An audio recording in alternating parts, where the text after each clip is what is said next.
The flight attendant raised an eyebrow as she locked eyes on our tickets. "Do you know what Cananara is like?" she asked smudgely. I suppose it was understandable, as she was curious about anyone with a one-way ticket to the most remote part of Australia, especially a young couple who barely spoke English with 3 small children in tow. As she placed our luggage onto the trolley, I lifted the baby a little higher on my hip, confidently pushed a stray brown curl off my face and summoned every ounce of false bravado to plaster a smile across my face. The stubborn German blood that ran through my veins was not prepared to give even the slightest hint of the crippling fear that had stolen my sleep since my husband, Friedrich, dropped the bombshell 6 months earlier. We were moving to Australia. Welcome to the Good Reading Magazine podcast, sponsored by Pantera Press. Good Reading is a monthly magazine dedicated to books and reading and aims to help readers discover their next favourite book. You can find out more about the books discussed on today's podcast at goodreadingmagazine.com.au. Hi and welcome to the Good Reading podcast. My name is Angus. You just heard Frauke Bolten-Boshammer reading from her new memoir, A Diamond in the Dust. It's the story of an epic journey and a huge risk. In 1981, Frauke and her husband, Friedrich, left the lush German farm they were raising 3 kids on to set up a new farm in the bone-dry, crocodile-infested expanses of the Kimberley in Western Australia. Frauke's life in Australia brought tragedy and triumph, but it was her own German stubbornness, with the help of some of the region's sparkling Argyle pink diamonds, that allowed Frauke to forge an empire and create a family in the outback. Frauke, thank you so much for being here. Oh, it's a pleasure too. Thank you. Your childhood in Germany sounds like a scene straight out of The Sound of Music. In fact, you say in the memoir that watching that movie makes you a little bit homesick. It was, and also because I lost my mother when I was 2, I loved the movie Sound of Music, but the Germans started the movie first. It's not the English version, Oh. It's a little bit different, but I loved the female actor who took the role on as the mother. And that was a time before my father wasn't married again. Yeah. So I longed to have a mother. So there's a whole nother version that you're referring to. Yeah. Oh, there you go. Well, what memories do you have from being a small girl growing up in Germany? Oh, it was very tough because my father couldn't handle the death very well, and he was extremely strict with us, which maybe has helped me to come with all my other tragedy later in life through it. But it wasn't easy. We didn't laugh at home. We were quite isolated. We lived on a farm and a bit far away from other kids to play with. Well, when you were 17, you went to do an apprenticeship in what we would call home economics with the Bolton family. Yeah. So what did that entail? Oh, you have to cook, you have to clean, everything, because we had other people living with us as also apprentices, and they live with you, so you have to them for breakfast, lunch and dinner. You have to wash and clean after them too. Yeah, but it was a good experience for life. At this stage in your life, what did you imagine the rest of your life playing out like? Oh, I would finish my education and maybe run the domestic side of a hospital or youth center or something like that.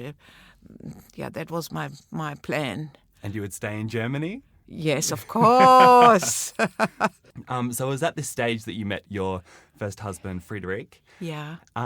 Later on, after you were married, how did he convince you to go to Africa with toddlers in tow? Yeah, we were staying there for 10 months.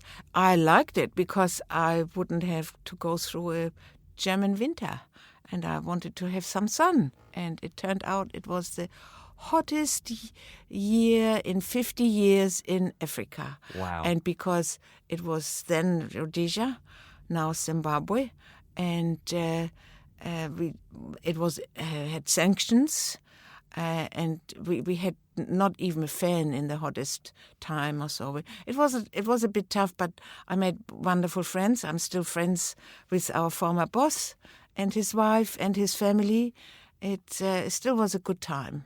Yeah. Had you done much travel before then? Like, was it No. quite difficult for you? For me, it was the first flight. First flight straight into what is now Zimbabwe. Yeah. Wow. Yeah. Wow. Via London and then to Salisbury. It was called then, now it's Harare.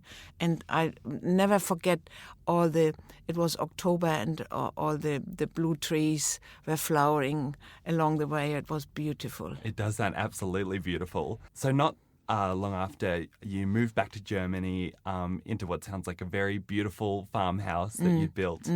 But then Friedrich sprung this madcap idea to move to the other side of the world, to the outback. Yeah, I had a shock and I didn't want to move again.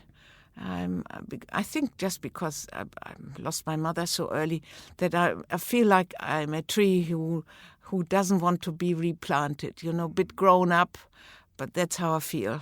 And he had to talk me really into it. We had big fights, and I just agreed to it when he told me, this is just for 2 years. So I said, 2 years, I can handle that. Yeah, because he had visited this place called Kununurra, which is a town in Western Australia. What excited him about the place? Like, why did he want to move so badly? Look, he loved the heat. This place has abundant of water. The soil is very good. It's not sand, it's really heavy clay. And there was a harbour next, only 100 kilometres away, which is very important if you start something that's Windham. So that he loved it, just loved it. So he obviously convinced you to go, and you say that arriving in Kununurra with the heat and the clouds of black flies was like arriving in hell. Why was it so challenging when you first got there? What did you make of Australia and Kununurra?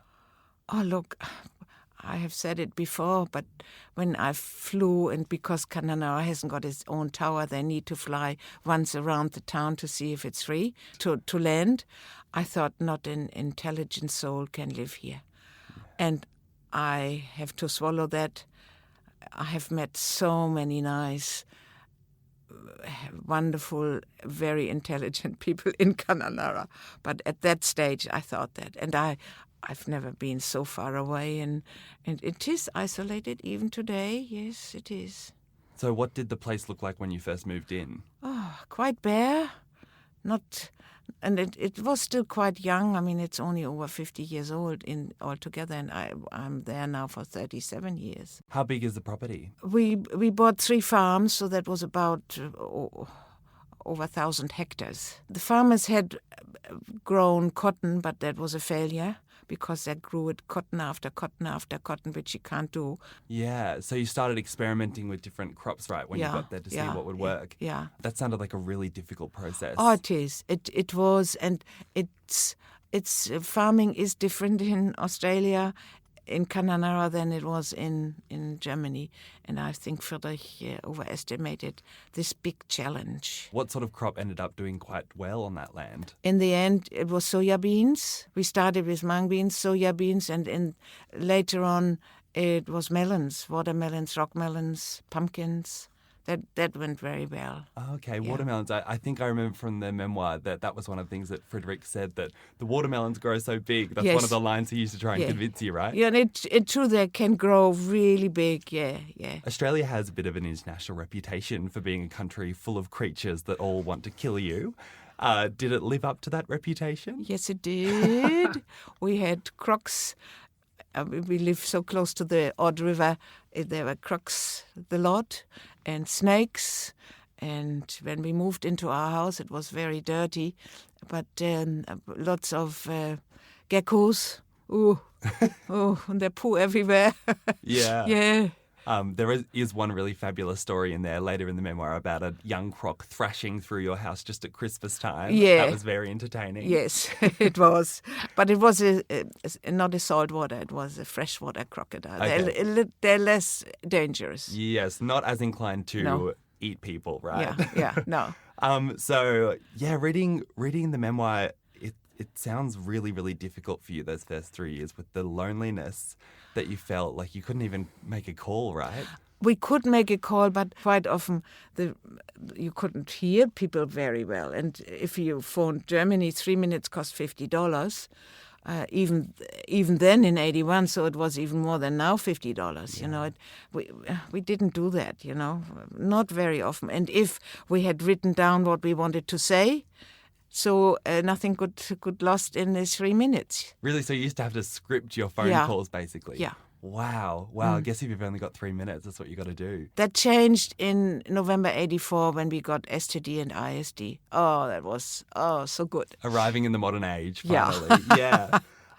So those first few years were very difficult. But what began to change your mind about Kununurra? What did you begin to love about it?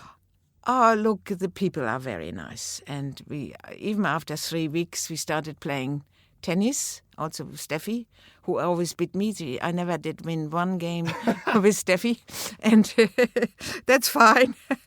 But the people are very nice, and the scenery is very nice. All the water, the hills around, it's not flat like Broome, or it's very nice. Yeah. What's it like during the wet season? If you can stand the heat, it's fantastic with the waterfalls.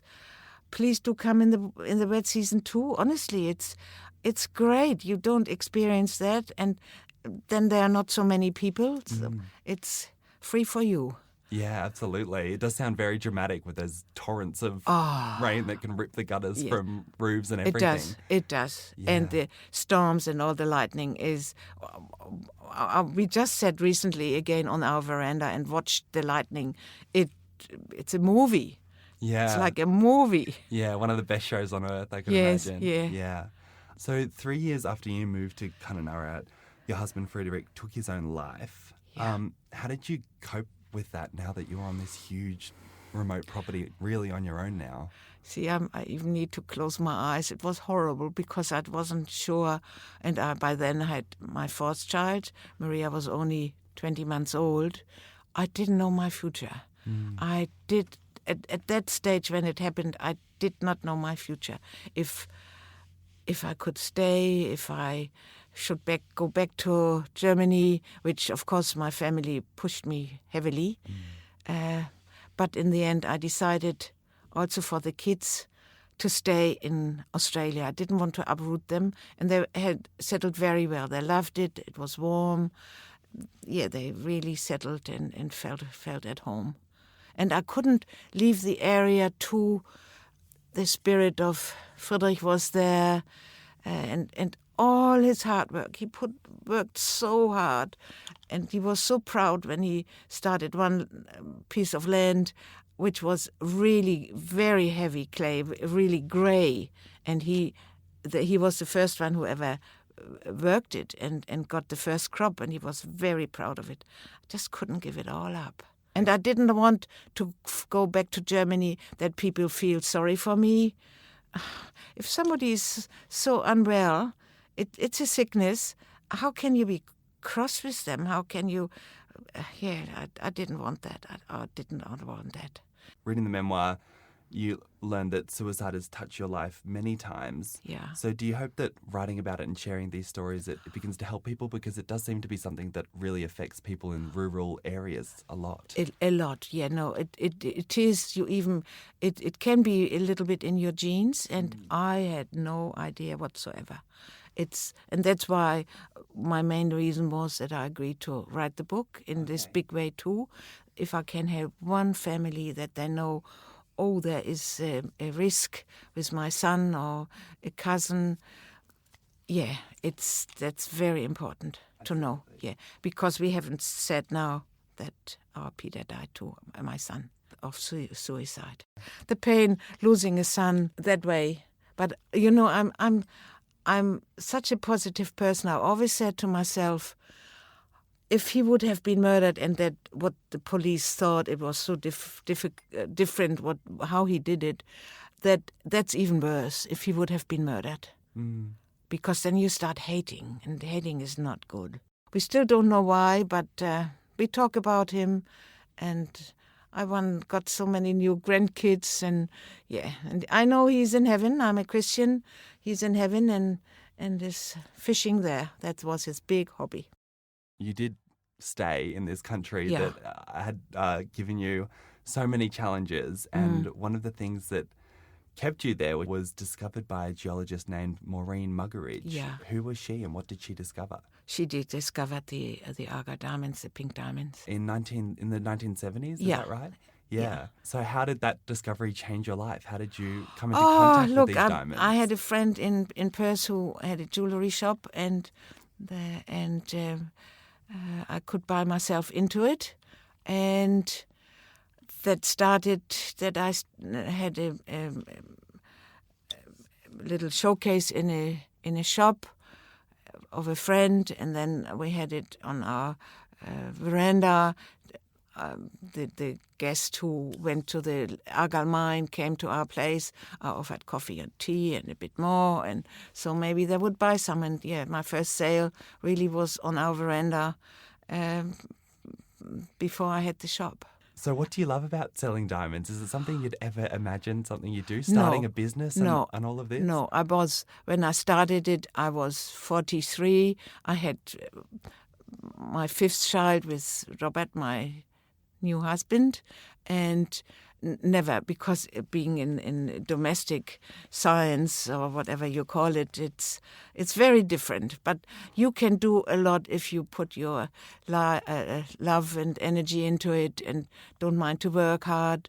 That's what I did. Yeah. Yeah. You just mentioned Robert there. How did you meet him, and how did that relationship? Oh, he come wanted to around? borrow machinery, and so he got some machinery, and that started into something, and we are married now for 32 years. Fantastic. Yeah. Yeah. So is it kind of like he looks after the farm and you look after the diamonds, or are you both across both projects? No, or? I'm still interested in farming. I mean, I grew up on a farm, and I'm still interested, but I haven't got the time to do much on the farm anymore. I used to do that. When we still had melons, that I cooked every 10 days for the crew, because they were poor backpackers who lived maybe in a tent and couldn't cook for themselves. So every 10 days I spoiled them. They would have loved that, a bit of hot food for Yeah. a hungry backpacker. And a nice dessert, and they loved it. Yeah. You do, your sort of love of cooking comes through quite a bit in the memoir. Yeah. What sort of spreads would you put on for these hungry backpackers or visitors? I made roast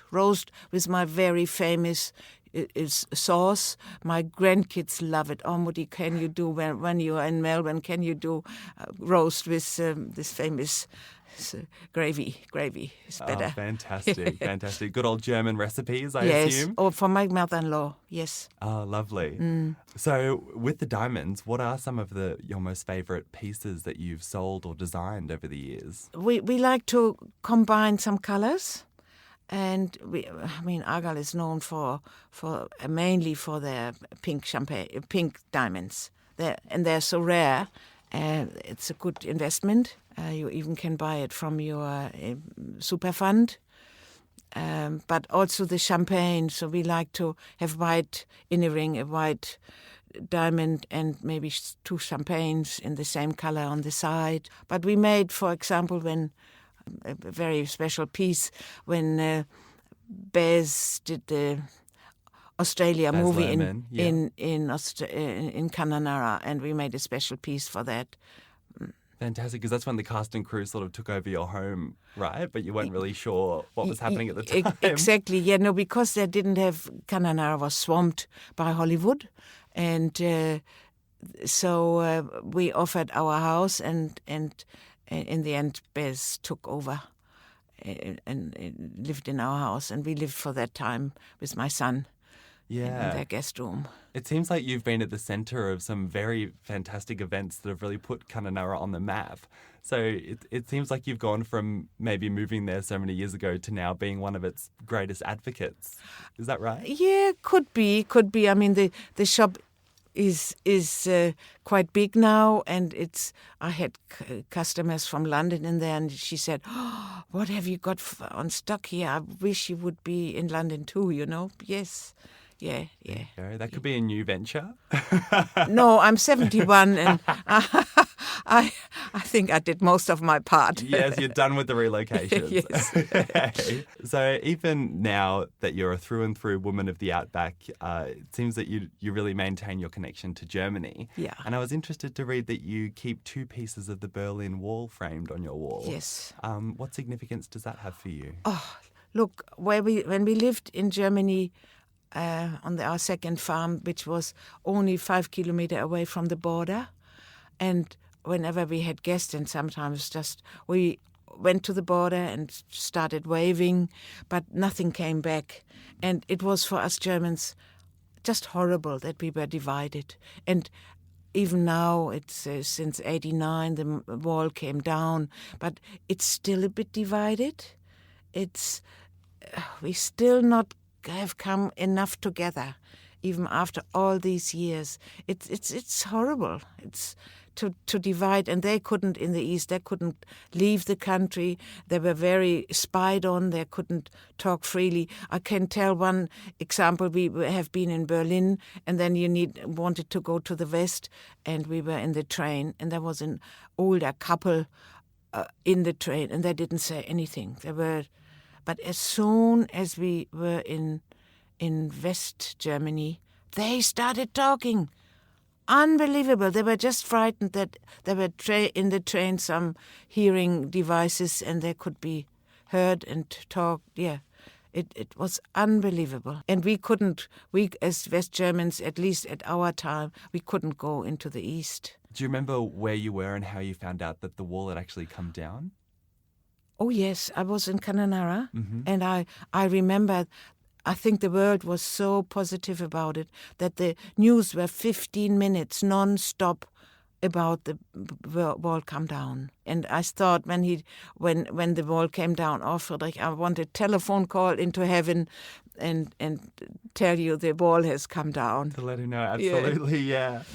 Do you go back to Germany quite often? Every year. Every year, lovely. Yeah, I'm getting older and they get older, and I just need to sniff a bit home.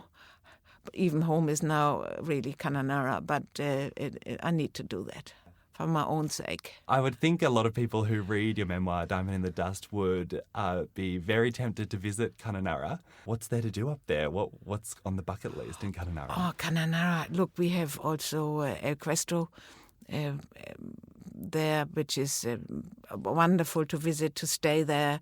I mean, you don't need even going into the homestead. That's quite inexpensive, but you can go to the station or Emma Gorge and stay in a tent, in a very luxury tent. And there we have the waterfalls. That's always warm. Zebedee Springs. There is a lot to see in Cananara because we have all the water. It's, I think people even, because I meet a lot of tourists and they said, oh, it's even more interesting than Broome in Cananara. The nature is still there. Yeah. Yeah, beautiful. Your book is so compelling. I just devoured it in one big gulp. It was really, really fantastic. A lot of people have said that. Yeah. So how does it feel to have your whole life bound up in a little book and now out in the world? Yeah, at least a lot of people pushed me to do it. And luckily we could find Sue, or Sue found me. She approached me to write the book, and luckily I agreed. And it's, I still, if I see the book in all the bookshops now, that's me. Did you find it quite a difficult process or a nice process to look back over your life? Both, because it brings back hardship memories. Overall, no, it was maybe a little bit more painful, but overall now I'm happy with the result and I'm happy it's there. Yeah. And that the reader, whoever it is, can enjoy it too and feels good. And all I can say, stay positive, happy, have your dreams, don't put it away, do it now and not in 10 years.